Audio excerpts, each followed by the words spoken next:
hard times create strong men. Good times create weak men. This true quote has all to do with the Holy Scriptures. And I'm speaking about the book of Joshua, chapter 2, that brings this reality of a human cycle. Which cycle is this? Is that one generation faces many hardships, and this generation becomes strong to overcome the hardships. The next generation finds easy times conquered by the previous one. Then the generation that enjoys the easy things become weak, and it loses everything that the previous generation conquered, and the next cycle is of hard times. And you can verify this along millennia, along centuries. It was no different with the people of Israel. We can find in the book of Judges, as soon as Joshua died, 110 years old, he was buried, and along with him, all that generation of Joshua and their parents. And another generation arose after them who did not know the Lord, nor the work which he had done for Israel. Which means the next generation after Joshua did not know the Lord and didn't know what God had done through Joshua, through Moses, there in the desert and in Egypt. They were a people who didn't experience none of that. Then what happened? Then the children of Israel did evil in the sight of the Lord and served the Baals, the other gods. And here, this cycle of ups and downs of Israel that lasts until today, and not only about Israel, as I said, it's about human history. The days after Joshua, a judge will come about who was strong, whether Gideon or Samson, Jephthah. God will raise a judge, a man to face the hard times, and this man will lead people to battle, and this battle would be won, and times of peace and prosperity will come, and with easy times, the next generation will get corrupted. Then hard times would come. And this has been the story of life. Hard times create strong men, and good times create weak men. We see this with Israel. We see this with the story of great empires, Rome, Europe after war. Am I right? Europe, during the Second World War, lived a chaos. Europe was devastated, but that generation that fought the Second World War, that some are still alive, that generation was the generation that lifted Europe in the US. And not only they fought the Second World War, they had just come out of the economical depression of the 30s, and they had to go to war that was not theirs, but it ended up becoming theirs. Japan was the same, who struggled with 2 atomic bombs, and it was devastated after the Second World War. All that generation that lived a hard time, they lifted their face, put their hands to work, and they started to rebuild their lives, their respective countries, drawing strength from their weakness with a dream to conquer peace.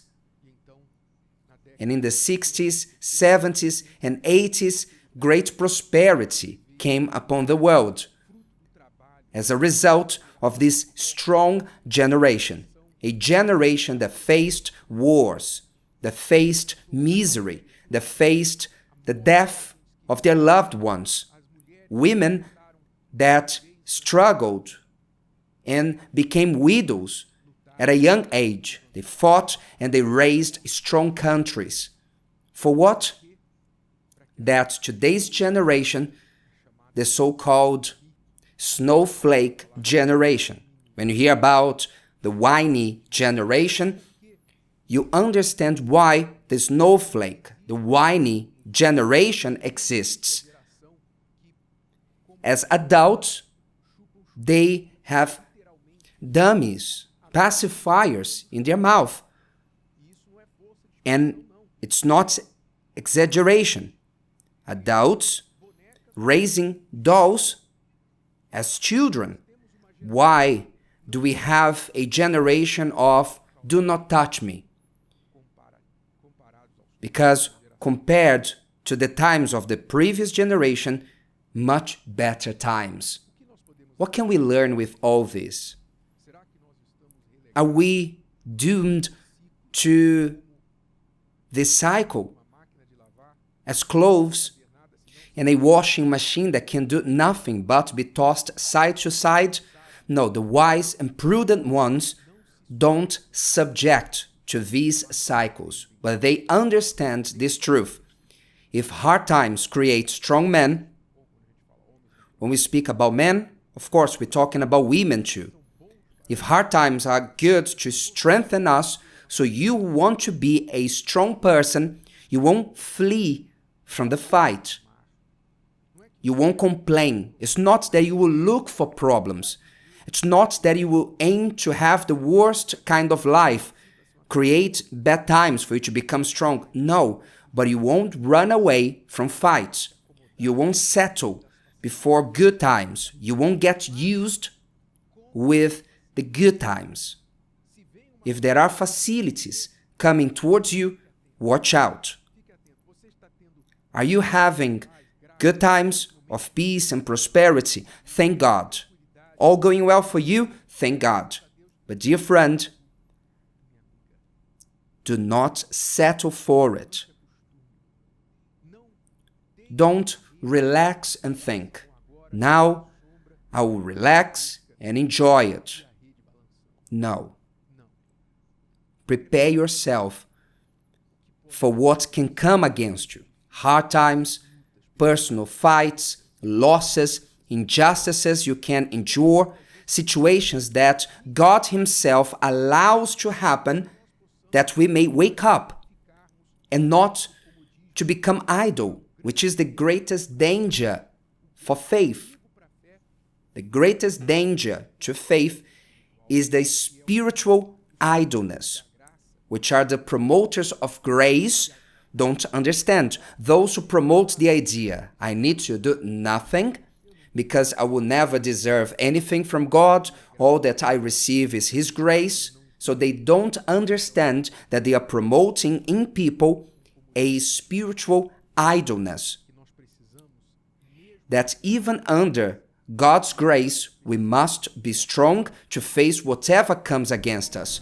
Because Paul, in the midst of grace, the one who spoke the most about grace, he lived facing lions, beasts, cold, shipwreck, injustices, being stabbed in his back. Anyway, he faced hell here, despite God's grace. Is what Jesus said, my grace is enough, but you will need. It's good. It's good for you to remember my grace because you will need it. Because God spoke about Paul. It's good for you to suffer for my cause. So don't think that grace means that you will be well. Jesus died on the cross. Now a generation of weak ones was created by him. No, Jesus didn't die on the cross to create a generation of weak ones. No, but to generate a strong people that fight, who are warriors, because he said in Revelation that only the overcomers will enter into his kingdom, only the overcomers. What does a person need to be an overcomer? At least they need to fight, but to fight in such a way that they overcome their adversaries, enemies, obstacles, and challenges. They must fight, and for this, they must be strong. So who will be saved? The overcomers. The kingdom of God is taken by force. Fighting. It's not that we will take by our own merit, because this is God's blessings. It is the grace. It is the undeserved favor from God, but he gives us faith to conquer it, because we only have access to God's grace when we use faith, through faith, and faith with no works is dead. Don't forget this. Faith with no works is dead, does not reach God's grace. Faith with no works has no use or whatsoever, neither to God, because he is a rewarder of those who seek him. Without faith, it's impossible to please God, because those who come near him must believe that he exists and that he is a rewarder. A rewarder. God rewards those who seek him. So faith was given to us to conquer, to fight whatever comes against us. So don't be part of the weak generation. Don't be part of those who have upon them a snowflake mindset, a weak mindset, but those who embrace the challenges, the hardships, and they move on. Because the more hardships God allows you to go through, the stronger you will become. And the stronger you become, then the more able you will be to overcome. If today's video helped you and you know someone that could benefit from it, share it with them. And if you haven't subscribed to the channel, you may do so now. See you later.